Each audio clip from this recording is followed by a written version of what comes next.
Hola, ¿qué tal? Soy el pastor David Rangel y qué alegría poderles ver a cada uno de ustedes el día de hoy, que deben de estar bien despiertos porque el día de hoy el Señor nos regaló una hora más. ¿Cuántos disfrutaron de esa hora extra? Ay, no, qué delicia, qué delicia, qué delicia. Después nos vamos a acordar allá en la primavera, el próximo año, ¿verdad? Cuando la perdamos. Un gran saludo también, me da mucho gusto saludar a aquellos que nos están viendo a través de las redes sociales. Donde quiera que ustedes se encuentren, esperamos que este mensaje sea de mucha bendición también para sus vidas. El día de hoy iniciamos con una nueva serie de sermones titulada Ruth, una historia de redención y esperanza. Y durante todo el mes de noviembre nos vamos a estar enfocando en este libro de Ruth, por lo cual le vamos a motivar a que usted pueda leer uno de los capítulos de Ruth antes de cada domingo. Por eso los que nos siguen a través de las redes sociales quizás leyeron, en donde les estoy motivando que leyeran Ruth capítulo 1 antes del servicio. Les voy a motivar a que lean Ruth capítulo 2 de hoy al próximo domingo y luego después la siguiente semana leen Ruth capítulo 3. De manera que cuando ustedes vengan al servicio, ustedes tengan ya una idea más o menos clara de lo que se va a tratar la historia. Así que el libro de Ruth es uno de esos libros que encontramos en el Antiguo Testamento. Me interesa mucho este libro porque es uno de los libros que trata lo que se llama en teología teodicea. Y la teodicea es la rama en la teología que tiene que ver con la explicación de cómo un Dios amoroso, benevolente, compasivo permite el sufrimiento, que el mal ocurra, que la injusticia. ¿Alguna vez se han preguntado, pero es que no entiendo por qué las cosas malas le suceden a personas buenas? ¿Alguna vez se han hecho? Que la teodicea es esa rama en la teología que explica o que nos ayuda a explorar cómo un Dios bueno permite que suframos el día de hoy. Y el libro de Ruth tiene mucho que ver con esa parte de la teología, ¿no? Nos ayuda a descubrir a un Dios a través del sufrimiento, similar al libro de Job en el Antiguo Testamento, que si usted quiere un poquito de drama a su vida, lea el libro de Job. El libro de Ruth es uno de esos libros que aparece en el Antiguo Testamento, igual, con un poco de sufrimiento, inicia con un poco de sufrimiento, con un poco de dolor. Y cuando pienso en el libro de Ruth, pienso que nosotros somos como un libro, en ese libro hay capítulos de alegría, capítulos de victoria, capítulos de momentos maravillosos, pero también hay capítulos inesperados. Me refiero a que quizás hay capítulos que hubiéramos querido que nunca se escribieran en nuestra vida, como Ruth capítulo 1. Y hoy vamos a hablar sobre este tema titulado Un capítulo inesperado dentro de esta serie de sermones titulada Ruth, una historia de redención y esperanza. Así que si estamos listos para este mensaje y para iniciar esta nueva serie de sermones, alguien diga fuertemente amén. Vámonos a Ruth capítulo 1. Si usted de los que toma nota, vaya al capítulo 1 de Ruth en el Antiguo Testamento y vamos a enfocarnos al versículo 1, del versículo 1 al versículo 6. Y esto es lo que dice la Escritura en Ruth capítulo 1, versículo del 1 al 6. Dice: en los días en que los jueces gobernaban Israel, un hambre severa azotó la tierra. Por eso un hombre de Belén, de Judá, dejó su casa y se fue a vivir a la tierra de Moab, junto con su esposa y sus 2 hijos. El hombre se llamaba Elimelech y el nombre de su esposa era Noemí. Sus 2 hijos se llamaban Malón y Kelión. Eran efrateos de Belén, en la tierra de Judá. Así que cuando llegaron, ¿a dónde? A Moab, se establecieron ahí. Tiempo después murió Elimelech y Noemí se quedó sola con sus 2 hijos. Ellos se casaron con mujeres moabitas. Uno se casó con una mujer llamada Orfa y el otro se casó con una mujer llamada Ruth. Pero unos 10 años después murieron tanto Malón como Kelión. Entonces Noemí quedó sola sin sus 2 hijos y sin su esposo.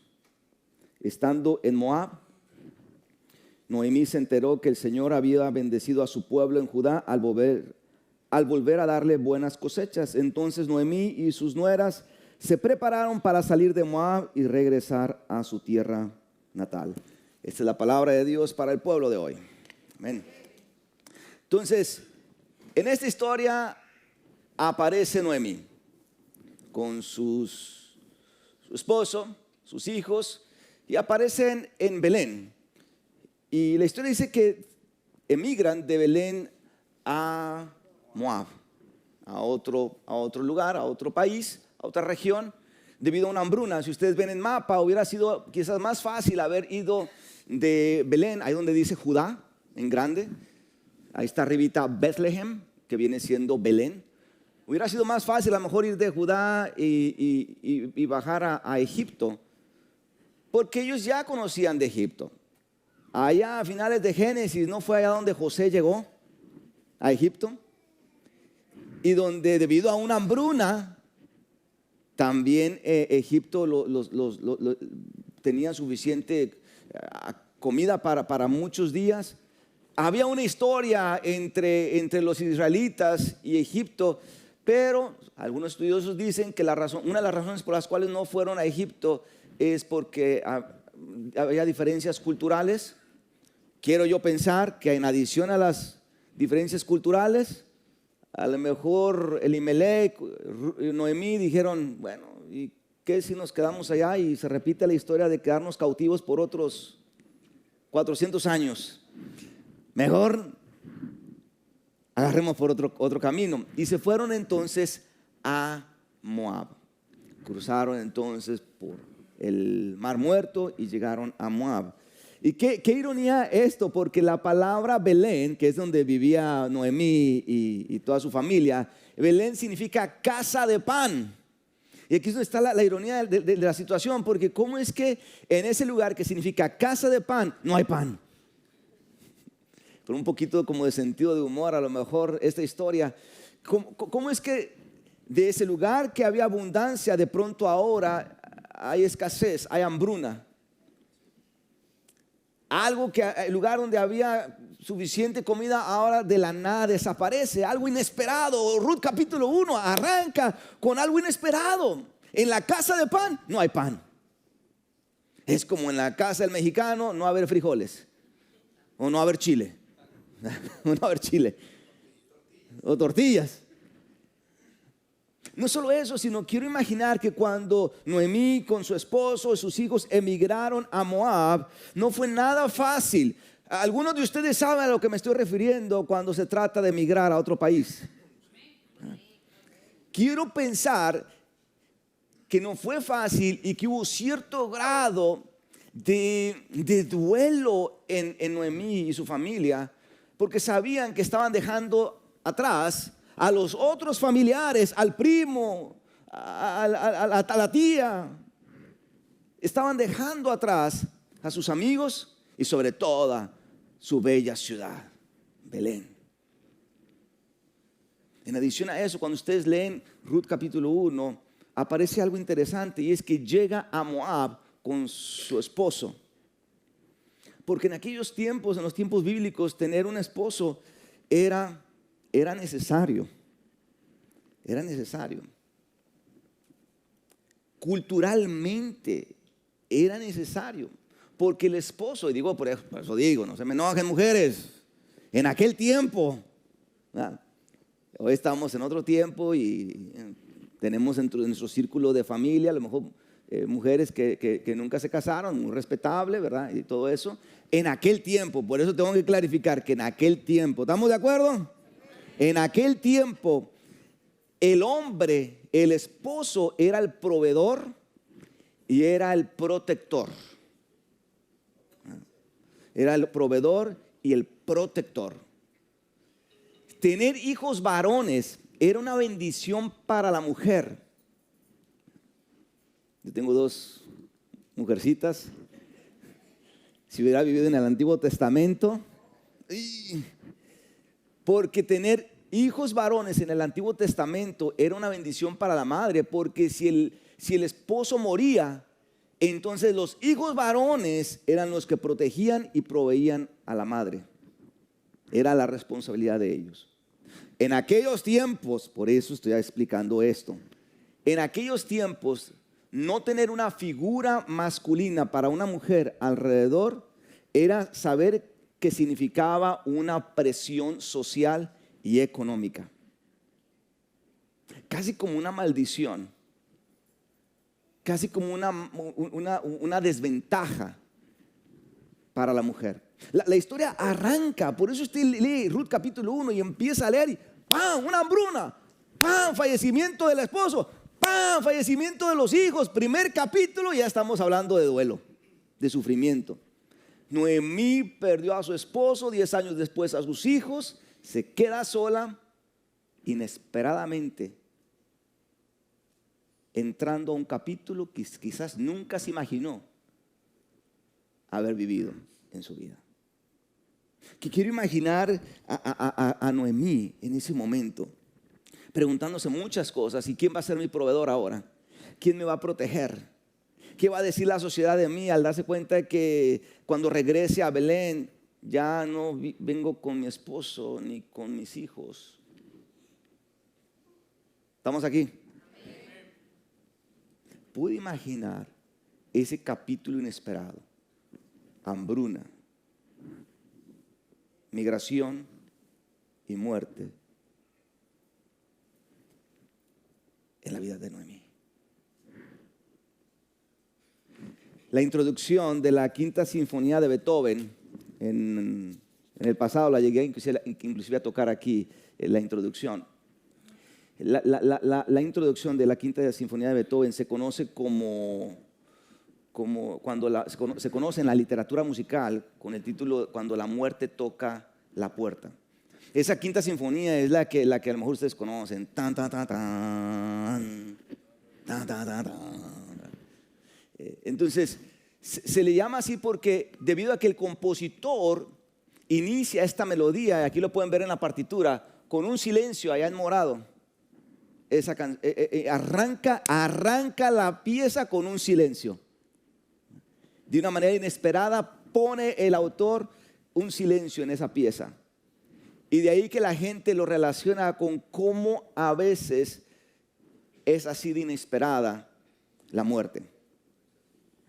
Mire, hay algo que todos nosotros tenemos en común. No es de qué país somos, porque somos de diferentes países. No es cuánto dinero tenemos en el banco. Pero si hay algo que todos nosotros tenemos en común, es que un día todos nosotros, sin importar cuántos idiomas hablen, de qué país venga o cuánto dinero tenga en el banco, lo que tenemos todos en común es que algún día todos vamos a morir. Todos vamos a morir. Y cuando la muerte toca la puerta, muchas veces es de manera inesperada, que no estamos preparados para ello. Porque hemos crecido en una cultura en donde no hablamos de la muerte. ¿Estamos de acuerdo? No, la muerte no, ni la toquemos. La cultura anglo tiene una comprensión de la muerte un poquito diferente, a veces hasta muy diferente. Estaba hablando con mi mamá y le digo a mi mamá, digo, fíjate que acabo de terminar de hablar con una persona americana. Y esto fue hace como 5 años y le decía, mientras estaba haciéndole la visita, me dijo esta persona americana, de hecho me gustaría hablar algo contigo. Estaba una persona ya de edad avanzada. Y le digo, sí. Dice, mira, y abre su libreta. Estos son los himnos que me gustaría que se tocara en mi funeral. Es el pasaje bíblico que me gustaría que leyeras. Estas son las personas que me gustaría que hablaran. Y yo quiero que seas tú quien oficies ese servicio y que digas puras cosas bonitas de mí.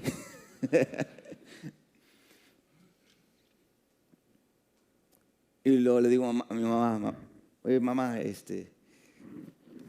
¿qué canciones quisieras que tocáramos en tu funeral?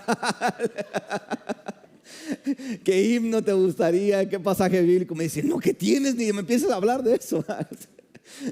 Muy diferente, ¿verdad? Muy diferente. Pero si hay algo que estamos conscientes es que la muerte va a llegar. La muerte va a llegar. Va a tocar la puerta. Ahora, hay otros tipos de pérdidas que vivimos. A veces no son pérdidas humanas, pero a veces la persona puede experimentar un tipo de pérdida que desata cierto grado de duelo en nosotros. Como por ejemplo, cuando perdemos nuestro país, nuestra ciudad, por ir a otro lugar. Cuando perdemos aquel proyecto de trabajo o aquel proyecto personal que construimos con mucho tiempo y simplemente ya no pudo continuar. O cuando perdemos esa relación de amistad o sentimental que con tanta ilusión queríamos tener. Estos son diferentes tipos de pérdida que la persona puede experimentar y que desata en nosotros un cierto dolor, un cierto duelo, que a veces no sabemos cómo manejar. En mi libro, Vuela, en uno de los capítulos, le titulé Cuando termina el vuelo. Y ahí hablo sobre cuando el vuelo de la vida termina. ¿Qué pasa? ¿Qué pasa? Y ahí menciono sobre las 5 etapas del duelo creadas por Elizabeth Ross allá en el 1969.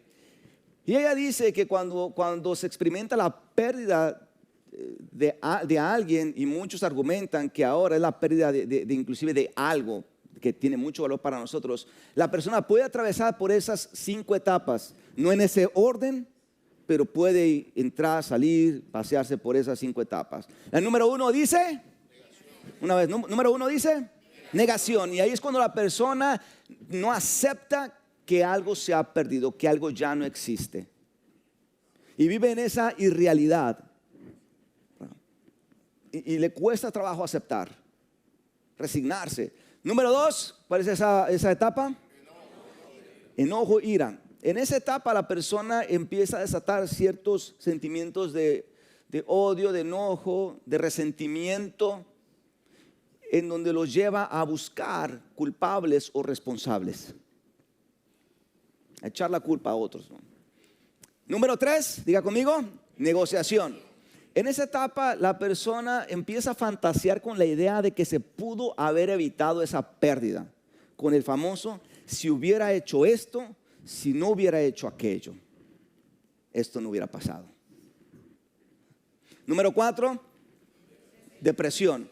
En esa etapa la persona experimenta una tristeza profunda, soledad y vacío.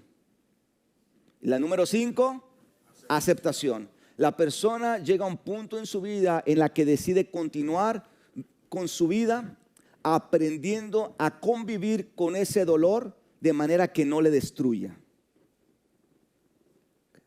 Cuando experimentamos un tipo de pérdida, lo que ocurre es que inesperadamente nace un dolor en nosotros que a veces no sabemos cómo manejar, sea porque perdí a un ser querido, sea porque perdí mi país, perdí una relación, perdí un proyecto de vida. Empiezo a experimentar un dolor que está escondido ahí y se empieza a ver en forma de negación, de negociación, de depresión, de enojo.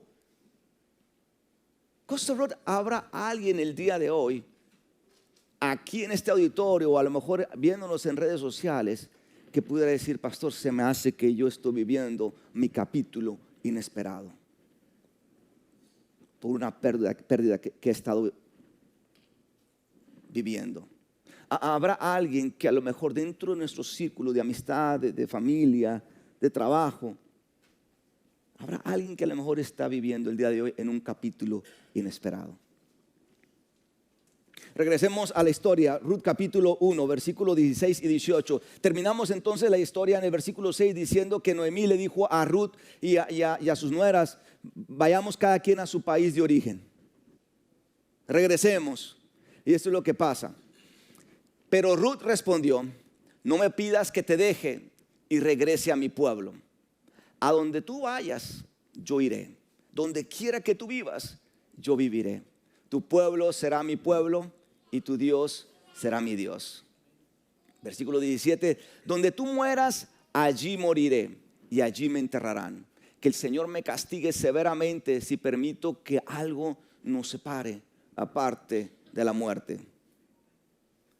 Cuando Noemí vio que Ruth estaba decidida a irse con ella, no insistió más. Oiga, Ruth era la nuera.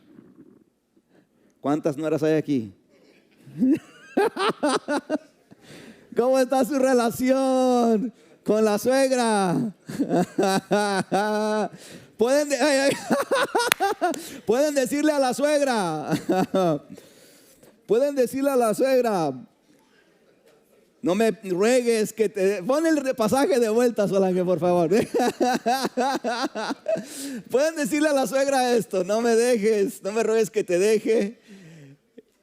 El 16, dale, que hay que desaprovechar el momento. No me pidas que te deje y regrese a mi pueblo. A donde quiera que vayas, yo iré. Donde quiera que tú ibas, yo iré. Imagínate decirle eso a la suegra el día de hoy.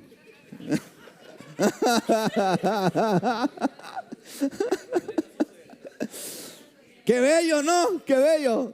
Qué hermoso sería eso. Suegras, ¿hay suegras aquí el día de hoy? Bien desanimadas las suegras, ¿verdad?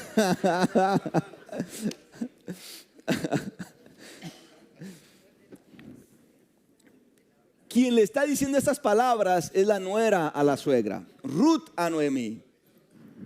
Noemí había perdido a sus seres queridos, al esposo que era su compañero, que era el protector, que era el proveedor, a sus hijos que serían la herencia, quien les daría nietos, que se encargarían de ellas si el esposo moría. Noemí perdió a todos en Moab. Ahí es donde llega la historia a su pico de sufrimiento, en el que muchas veces nos preguntamos: ¿y qué más hay de sufrimiento para mí, Señor? Si ya me quitaste al esposo, ahora me quitas a los hijos, ¿qué más sigue? ¿Qué más? Y en medio del sufrimiento de Noemí aparece un Dios amoroso y compasivo, enviando entonces a Ruth para acompañar a Noemí en ese capítulo inesperado que estaba viviendo. Y Ruth, a través de sus palabras, regresemos a esas palabras, por favor. A través de esas palabras venían a ser como si fueran las palabras mismas de Dios diciéndole a Noemí. Dios hablando: Noemí, no me ruegues que te deje y me aparte de ti, porque a donde quiera que tú fueres, iré yo, y donde quiera que tú vivieres, viviré.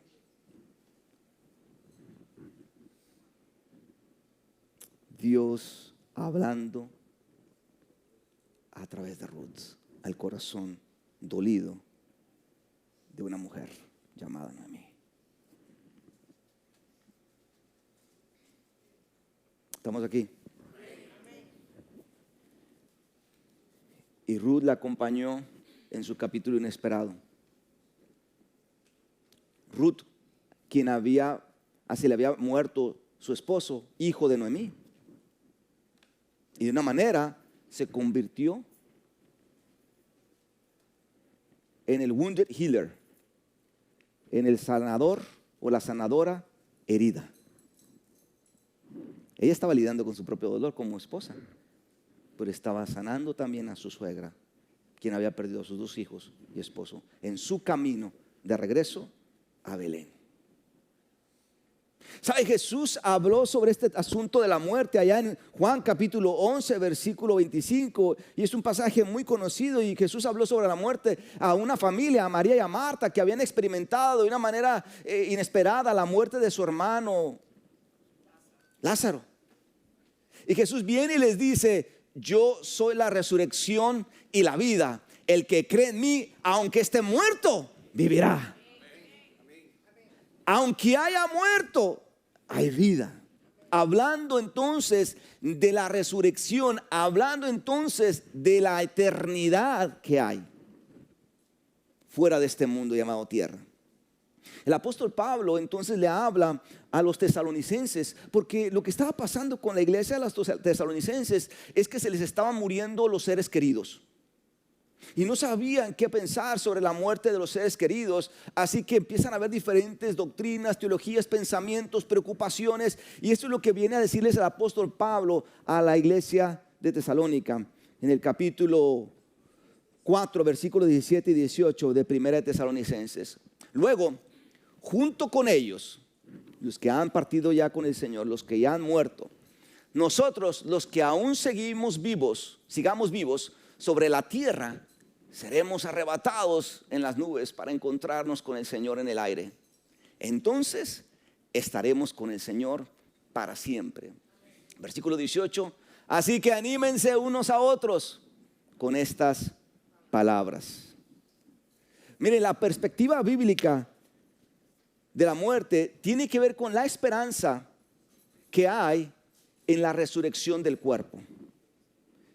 Es decir, que la resurrección del cuerpo significa esperanza de que algún día viviremos con el Señor por siempre en la eternidad. Significa que hay esperanza, la resurrección del cuerpo, de que algún día nos veremos y nos reuniremos con nuestros seres queridos en la eternidad. Entonces la muerte no es el fin, sino la transición a la eternidad. La muerte no es el fin, sino es la transición a la eternidad. Confession time.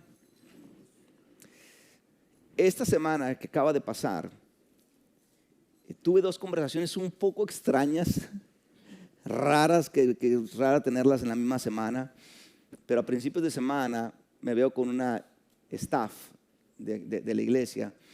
Y me había dicho hace como 2 semanas que iba a visitar a su abuelo en otro estado, aquí en los Estados Unidos. A principio de semana la vi y le dije, ¿cómo te fue? ¿Cómo estuvo? Y me dice, estoy feliz pero triste. Y le dije, ¿cómo? Dice, bueno, lo que pasa es que a mi abuelo le dieron entre días, semanas o hasta 2 meses de vida. Y pues me fui allá a visitarlo. Y mientras yo lo estaba visitando, tuvimos una conversación él y yo. Y me dijo, ¿sabes, hija? Estoy emocionado de partir de esta tierra. Estoy emocionado. Me dice ella, es un hombre de fe, de mucha fe. Y me dijo, estoy emocionado de partir de esta tierra y conocer finalmente el cielo. Todo lo que he leído sobre el cielo, todo lo que he escuchado, lo voy a ver. Ahí voy a estar. Y estoy emocionado de ver a tu abuela. Dice la staff, dice, yo en ese momento que decía, ay abuelo, ya por favor, para de hablar, que me vas a hacer llorar. El jueves estoy hablando con la pastora Sharon, una de las pastoras aquí de la iglesia. Sharon O'Connor es la pastora que dirige el ministerio de duelo en inglés y quien experimentó la pérdida de su esposo hace muchos años atrás. Y mientras estábamos platicando, yo le digo, oye Sharon, te tengo una pregunta. ¿Cómo le hiciste con esa pérdida que viviste? ¿Cómo lo hiciste para estar bien con ese dolor? Y me dice, no, el dolor no se va. El dolor no se va. El vacío todavía se queda ahí. Solo que sabes cómo lidiar con él de una manera que no te destruya. Y le dije, bueno, tú sabes las 5 etapas del duelo, ¿verdad? Y dice, sí. Oye, ¿cómo le hiciste? Estoy muy interesado en saber, Sharon, ¿cómo le hiciste para llegar de una a la quinta? E inmediatamente me dice, Dios, la iglesia, fueron mi solución. Y dice, cuando experimenté eso, lo que más hice fue agarrarme del brazo de Dios y no soltarlo. Para nada. En la iglesia a la que nosotros íbamos, con mis 2 niñas chiquitas, empezaron a abrazarme y a cuidarme y a acompañarme durante todos esos años. Sin la iglesia, ella dijo, y sin Dios, yo no sé si estuviera hoy día aquí. Lo digo esto porque hay muchos de nosotros que a veces dudamos el rol que la iglesia tiene en nuestro día a día. Hay muchos de nosotros que llegamos a un pico en el sufrimiento. A lo mejor no perdimos un ser querido, pero hemos perdido algo de valor en nosotros. O a lo mejor hemos perdido un ser querido y cuestionamos si realmente Dios está con nosotros. Y muchas veces la manera en que Dios nos va a decir que Él está con nosotros es a través de ustedes, la comunidad de fe llamada Iglesia Costa Road en español. Esa es la manera en que Dios dice: estoy contigo, no te he abandonado, no te dejaré ni te desampararé, aunque llegues al pico del sufrimiento. Ahí yo estoy en medio del dolor. No es que Dios envíe el dolor, no es que Dios envíe el sufrimiento, es parte de la vida. Pero en medio del sufrimiento creemos en un Dios que dice: estaré contigo todos los días hasta el fin del mundo, aún y cuando haya dolor. Ese es el Dios en el que creemos. No deje Costa Road que el sufrimiento venga y le haga cuestionar si Dios le ama, si Dios se preocupa por usted. Haya perdido un ser querido o haya perdido algo de valor, no deje que el sufrimiento venga a nublar a la vista y hacerlo pensar que Dios no está con usted. En medio del sufrimiento, Dios está con nosotros, llorando y sufriendo igual que usted. Pero no solamente está sufriendo, sino Dios ha prometido enviarnos a esas Ruth en nuestro camino, que caminen, que nos acompañen en medio del sufrimiento, en medio de ese camino y capítulo inesperado, para hacernos saber que esto es temporal. Y que mientras que es temporal, Dios ha enviado a alguien que camine con nosotros este camino. Porque este camino de sufrimiento, una cosa es caminarlo solo y caerse en medio del sufrimiento. Otra cosa es cuando uno que sienta caer esté al brazo del otro hermano y hermana en Cristo, diciéndole: tranquilo, tranquilo, aquí estoy. De esta salimos. Esto es temporal. Que sirva como un acompañante en medio del dolor. TAPS, esta asociación de apoyo para aquellas familias que han perdido un ser querido en la militar, aquí en los Estados Unidos, o un veterano, en su página web escribió lo siguiente: acompañar consiste en estar presente en el dolor de otra persona. No se trata de quitar el dolor.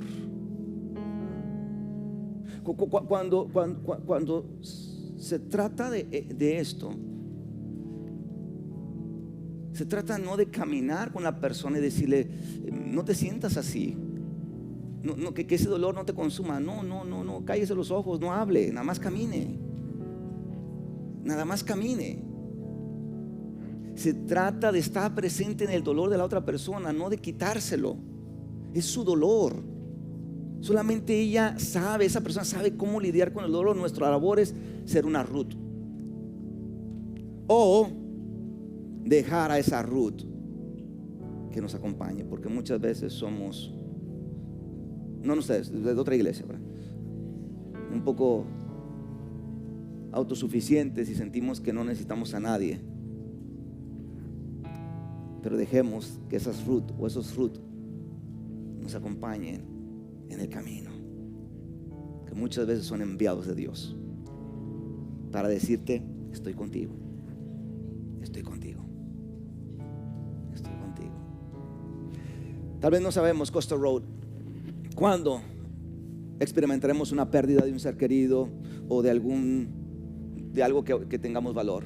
Pero las buenas noticias, Costa Road, es que Dios nos ha prometido estar con nosotros a través de esas personas. Nos ha prometido que este sufrimiento es temporal, porque hay una vida eterna que nos espera, en donde no solamente lo veremos a Él, estaremos con Él, sino que seremos unidos con aquellos seres queridos que se nos han adelantado en el camino. Por eso la historia de Ruth es una historia de redención y de esperanza. Esperanza, el capítulo 1, de una mujer que había perdido todo, pero esperanza porque Ruth apareció en la vida de Noemí. Por eso termino con esto. Tenemos que aprender a ver a nuestros seres queridos como un regalo que tiene fecha de caducidad. Hoy los tenemos, mañana no sabemos. Por eso no dejemos que la rutina nos robe momentos con ellos, convivir con ellos y crear memorias con ellos. Disfrutémoslos en vida. Si alguien en este momento dice: pastor, yo creo que soy Noemí, estoy experimentando por una pérdida, le voy a motivar a que no la viva solo. Comparta su petición de oración ahí en la página web o en el código QR. Hay un equipo de oración excelente que tenemos, que estaríamos más que dispuestos a orar por usted. Tanto así que me llegaron varias peticiones de oración en los últimos días, de Italia y de otros países que nunca me imaginé, y les envié un correo electrónico diciendo: estoy orando por ti, ¿cómo te enteraste? Dice: en mi momento de desesperación me metí a Google y tecleé peticiones de oración, necesito oración, y su iglesia hació lo primero. Si usted dice: pastor, yo no sé cómo va a vivir esta Navidad, porque todavía estoy lidiando con ese dolor de esa pérdida, la iglesia, a través de la pastora Sharon, provee un servicio navideño para aquellos que han experimentado la pérdida de un ser querido, en un servicio que le llama servicio de luz y esperanza, aquí en el auditorio. Estas lámparas que están aquí es de hecho como un recordatorio de esos seres queridos que han partido con el Señor, y que en la tradición cristiana desde el siglo VII se conoce este domingo como el domingo de todos los santos, todas aquellas personas que han partido con el Señor antes, ¿no? Se nos han adelantado el camino. Y la pastora Sharon estará haciendo ese servicio el 22 de diciembre a las 6:30. Así que si alguno de ustedes dice: pastor, me gustaría ir a ese servicio, avísenos para poder proveer traducción. Es un servicio muy, muy bonito.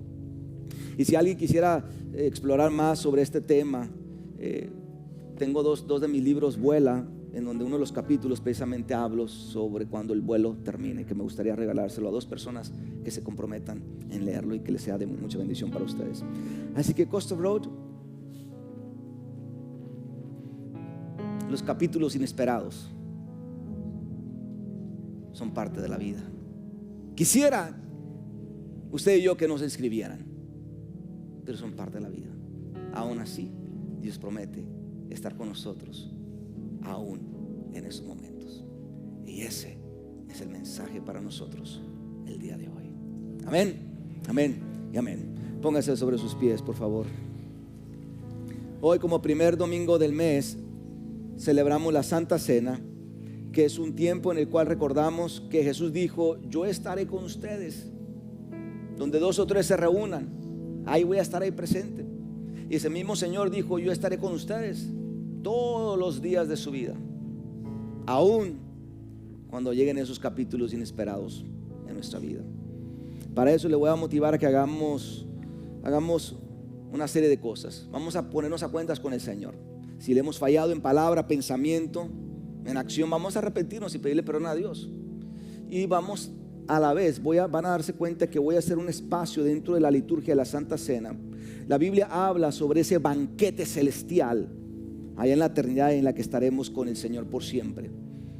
Y se van a dar cuenta que en la liturgia de la Santa Cena voy a crear un espacio para que podamos tener un momento en silencio y traigamos a memoria y demos gracias a Dios por aquellos seres queridos que han partido con el Señor, pero que han dejado en nosotros una enseñanza. Enseñanza que podamos nosotros también honrar a través de poderla poner en práctica. Mi abuela, una mujer de fe, que yo espero llegar a esa edad y con esa fe que ella tenía. Así que ahí donde está, vayamos a Dios en oración. Padre, venimos delante de ti, Señor, en esta hora. Antes que nada, dándote gracias por tu amor y compasión que nos sostiene y que siempre nos da una nueva oportunidad, Señor, para estar en comunión contigo. Hoy, Padre, venimos arrepentidos si te hemos fallado de alguna manera, en palabra, en acción, en pensamiento. Mi Dios, nos arrepentimos y te pedimos perdón si de alguna manera te hemos ofendido, de alguna manera te hemos fallado. Pero también, Señor, oramos que tú vengas a traer y a restaurar una paz contigo, pero también con nuestro prójimo si le hemos fallado a nuestro prójimo. Perdónanos, Señor, si le hemos ofendido, si hemos hecho algo a alguien que definitivamente, Señor, no fue agradable a tus ojos. Hoy, mi Dios, vengo a consagrar estos elementos del pan y de la copa para que sirvan como un instrumento no solamente de perdón a través de este espacio, pero también sirva como un momento para renovar nuestra comunión contigo a través del sacrificio de Jesús. Por eso, Padre, el día de hoy, mediante el poder de tu Espíritu, haznos uno con Cristo, uno con los demás y uno en la obra del ministerio en todo el mundo, hasta que Cristo nuestro Señor venga y podamos todos nosotros participar en el banquete celestial eterno con nuestros seres queridos, los cuales recordamos y mencionamos en este momento en nuestros corazones a través de un momento de silencio.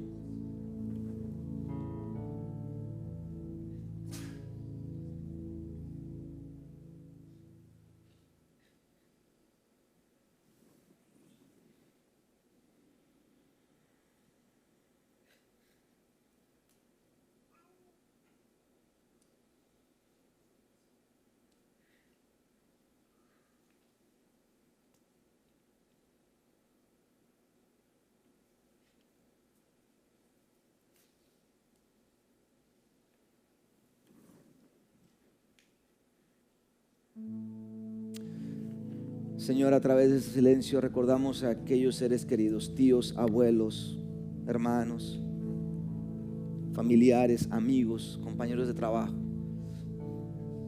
a quienes amamos y por quienes, Señor, nos dolemos que ya no estén con nosotros, pero por los cuales te damos gracias, Señor, por el tiempo de vida que tú nos permitiste tenerlos, por los buenos momentos, por las enseñanzas de vida, las cuales, Señor, hoy las podemos nosotros emular.